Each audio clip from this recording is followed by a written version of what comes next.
Good morning everyone, আমি Priyanka from Kolkata. আমার channel Priyanka বণিক ব্লগের আরও একটি নতুন ভিডিওতে আপনাদের সকলকে জানাই স্বাগত। রাধে রাধে বন্ধুরা, সকলেই কেমন আছেন? আশা করব আপনারা সকলেই যে প্রান্ত থেকে দেখছেন সবাই ভালো আছেন এবং সুস্থ আছেন। আপনাদের আশীর্বাদে আমরা ভালো আছি। আজ মহাসপ্তমী। আমার পরিবারের সকল সদস্যদের ছোট বড় নির্বিশেষে সকলকে জানাই মহাসপ্তমীর অনেক অনেক শুভেচ্ছা, ভালোবাসা ও অভিনন্দন। তো চলুন আপনাদেরকে সঙ্গে নিয়ে আজকে সকাল থেকেই ব্লগটা শুরু করি। সপ্তমীর সকালটা ঘুম ভাঙলো ঢাকের বাদ্যি কানে এসে। এ যে কি আনন্দ তৃপ্তির সকাল, সেটা মুখে বলে ভাষায় প্রকাশ করতে পারবো না। আর আকাশটাও চারিপাশটা খুবই সুন্দর, সেটা আপনারা নিজেই দেখলেন। তো সকালে ঘুম থেকে উঠে বাসি কাজকর্ম যা যা থাকে করার সবটুকুনি কমপ্লিট করে স্নান সেরে ছাদে গিয়ে ফুল নিয়ে এসে ঠাকুর পুজো দিয়ে দিলাম। পুজো দিয়ে উঠে যথারীতি রান্না বসিয়ে দিয়েছি প্রত্যেক দিনের মতো। তবে আজকের ভাতটা বসিয়েছি একটু বড় হাঁড়িতে, কেন আজকে অনেক দিন পর মা বাবা বোনের 2 ছেলে মেয়ে, বোনের বর সবাই মিলে আমাদের বাড়িতে আসবে। কাল পরশু দিন নিমন্ত্রণ করেছি যে আজকে যেহেতু আপনাদের দাদা ভাইয়ের ছুটি পেয়েছিল, পুজোর ছুটি সপ্তমীর দিন, তো সেই কারণে ভাবলাম সবাই মিলে একটু আনন্দ করা হোক। এই তো বছরের 4টে দিন মাত্র আমরা সবাই মিলে পিছুটান ভুলে একে অপরের সুখ দুঃখে মিশে যাই, আনন্দে মেতে উঠি। আর এইটুক ভালোবাসা ভাগ করে নেওয়ার নামই কিন্তু জীবন। চারিপাশে আর কি বাকি থাকলো বা কতটুকুনি পড়ে রইল, সেটা কিন্তু আমরা এই 4টে দিন মোটেও দেখি না। সব কিছু পিছুটান ভুলে মেতে উঠি আনন্দ, হাসি, মজা, হুল্লোড়ে।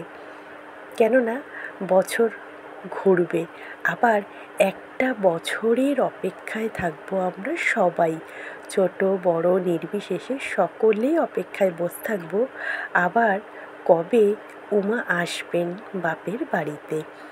আবার আনন্দ, আবার খাওয়া দাওয়া, আবার মজা, হুল্লোড়, ঠাকুর দেখা, রাত জাগা, প্যান্ডেল হপিং, ধুনুচি নাচ, আরও কত কী। আবার এই 4 দিনের কিন্তু অনেকে প্রেমেও পড়ে। জীবনটা তো এরকমই, এইটুকুই তো আছে জীবনে, বাকিটুকুই তো বিষাদে ভরা। আর আছে খানিক অধিকার নিয়ে তর্ক। আমার মতে যে তোমায় বুঝবে না তাকে না বোঝানোই ভালো। অধিকার নিয়ে তর্ক করার চেয়ে অভিমান নিয়ে সরে থাকাটা অনেকটা সম্মানের। তুমি ভালো, আমি না হয় খারাপ, এখানেই কথা শেষ। মা দুর্গার আগমনে জেগে উঠুক শক্তি, সাহস, উদয় হোক সকল প্রকার শুভ শক্তির। অসুর নিধনে যেমন সত্যের জয় হয়, তেমনি আমাদের জীবনে হোক কল্যাণের বিজয়। ঢাকের বাদ্যি, আলোর ঝলকানি আর ভক্তির আবেশে পূর্ণ হোক প্রত্যেকটি হৃদয়। এই দুর্গোৎসব হোক বিষাদ ভুলে গিয়ে প্রেম, শুভ শক্তি আর ঐক্যের প্রতীক। মায়ের কৃপায় দূর হোক না অজ্ঞানতা আর অহংকার, প্রত্যেকটি হৃদয়ে আসুক শান্তি ও শুভ বুদ্ধি। শুভ পুজো আরও একবার সবাইকে, শুভ শারদিয়া। তো এতক্ষণ কী রান্না করলাম সেটা কিন্তু আপনারা অনেকেই দেখে নিলেন। ভাত কমপ্লিট হয়ে গেল, ডাল হয়ে গেল, আলু ভাজা হয়ে গেল, পটল ভাজা হয়ে গেল, আর নোটে শাক ভাজা হয়ে গেছে। এবারে কি আমাদের সোর্স টপার মাটনটা রান্না করে নেওয়ার পালা। তো চলুন আলুগুলি সেদ্ধ করে লাল লাল করে ভেজে তুলে নিলাম।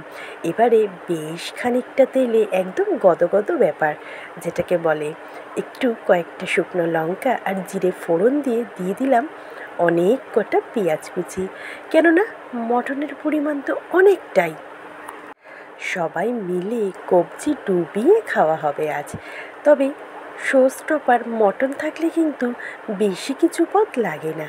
তবে চাটনিও করেছিলাম, সেটুকুনি শেয়ার করে হয়ে ওঠা আর হয়নি সময়ের অভাবে। পেঁয়াজখানি বেশ লাল লাল করে ভেজে নিলাম, তারপরে দিয়ে দিলাম গোটা 2 রসুন, তারপরে একে একে আদা রসুন কাঁচা লঙ্কা বাটা, তারপরে দিলাম হলুদ গুঁড়ো, লঙ্কার গুঁড়ো, কাশ্মীরি লঙ্কার গুঁড়ো, আর আমাদের সস টপার মটনটাকে মেখে রেখেছিলাম টক দই আর লবণ দিয়ে। ব্যাস, আর কি লাগে? আর কিছুই লাগে না। আর টক দইতে মেখে রাখার জন্য মটনটা কিন্তু বেশ নরম হয়েছিল। সাথে দিয়ে দিলাম একটা টমেটোর পেস্টও। আর টমেটোর পেস্টটা দেওয়ার কারণ হলো যাতে গ্রেভিটা বেশ ভালো হয়। কিন্তু একটা ছোট্ট কথা শেয়ার করি আপনাদের সঙ্গে। আমরা কম বেশি অনেকেই চিনি সৌমির সারাদিন চ্যানেলের সৌমি দিদিভাইকে। দিদিভাই অনেক দিন হলো ইউটিউব থেকে ছুটি নিয়েছিলেন, তার কারণটা আমি কিছুক্ষণ আগে জানতে পারলাম। উনি আমাদের জীবনের সবথেকে মূল্যবান সম্পদ, ফিক্সড ডিপোজিট যাকে বলে, ওনার মাকে হারিয়েছেন। তবে ওনাদের সাথে আমি কিছুটা হলেও পরিচিত, কেন ওনার যে ছোটো বোন বর্ষা আমার স্কুল ফ্রেন্ড, তাই কাকিমাকে কিছুটা হলেও চিনি। কী কারণে এই দুর্ঘটনা ওনাদের সাথে ঘটেছে সেটা এখনও পর্যন্ত জানি না। তবে এই ঘটনাটা সত্যি দুর্ঘটনা আর সত্যি মর্মান্তিক। এই ঘটনা যার সাথে ঘটে না, কোনো সান্ত্বনা দেওয়ার ভাষা কিন্তু থাকে না। তবে এটুকু বলবো, কাকিমা যেখানেই থাকুক ভালো থাকুক, তার আত্মার শান্তি কামনা করি। তবে দিদিভাই বলার সাথে সাথে জানি না কেন তখন ওনাকে কমেন্ট লিখছিলাম আমি, হঠাৎ করেই চোখ দুটো এমন জলে ভরে আসলো যে অর্ধেক কমেন্ট লিখেই থেমে যেতে হলো, কেন আমি টাইপ করার অক্ষরগুলি দেখতে পাচ্ছিলাম না। ভীষণ খারাপ লাগলো যে যেই বয়সেই মাকে হারান না কেন, মা ডাকটা কিন্তু জীবন থেকে চলেই গেল চিরদিনের জন্য। জীবনে কখনোই কাউকে সেই মা ডাকটা কিন্তু ডাকা যাবে না।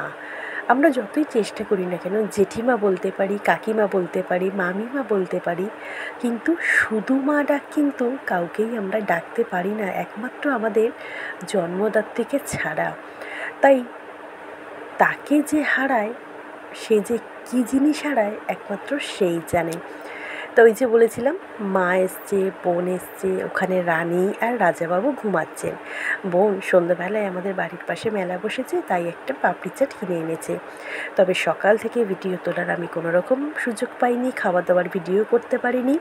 ওদিকে আমার বড় মেয়ে রেডি হচ্ছে, ওর বাবার সাথে যাবে কলকাতায় নাইটে। আর আমার বাবা নিচে বসতেই বেশি ভালোবাসে ওপরের থেকে। তো এইসব নিয়েই চলছে। আর ওই যে রানীর সাথে আমার ছোটো মেয়ের কিন্তু বেশ জমে, আর আমার বোন পাপড়ি চাট খেয়েই যাচ্ছে। তো টোটো চলে এসছে, ওরা সবাই উঠে পড়েছে, রাজা ঘুমাচ্ছিল একদম, আর ওদিকে রানী আমার বাবার কোলে বসে পড়েছে। তো এবারে ওরা চলে যাবে। আর ওদিকে আমার ছোটো মেয়ে আজকের একটু হেঁটেছে, তাই ও একটু বেরিয়েছে, অনেক দিন পর আজকের বেরোলো। তো চলুন, আজকের মতন ব্লগটা কিন্তু এখানেই রাখলাম। আশা করব ভালো লাগবে। ভালো লাগলে কিন্তু অবশ্যই চ্যানেলটা সাবস্ক্রাইব করে পাশে থাকবেন। আর হ্যাঁ, কমেন্ট করবেন, নাম্বার কিন্তু লিখবেন না। গতকালকের একটা দাদাভাই খুব সুন্দর কমেন্ট করেছেন, কিন্তু সবশেষে নাম্বারটা লিখে ওনার চ্যানেল আর আমার চ্যানেল দুজনেরই চ্যানেলের কিন্তু অনেকটা ক্ষতি করে দিয়েছেন। তাই প্লিজ আবারও বলছি, নাম্বার কাউকে কোনো দিনই কিন্তু লিখবেন না। মারা চলে গেল, মনটা একটু খারাপ হলো। বাড়িটা বেশ সকাল থেকে গমগমিয়েছিল, কিন্তু কি করা যাবে, নিজেদের ঘরে তো নিজেদেরকে পৌঁছাতেই হবে। চলুন আজ তবে রাখি, দেখা হচ্ছে আগামী দিন নতুন ব্লগে। ততক্ষণের জন্য টাটা, ভালো থাকবেন। রাধে রাধে, শুভ শারদিয়া।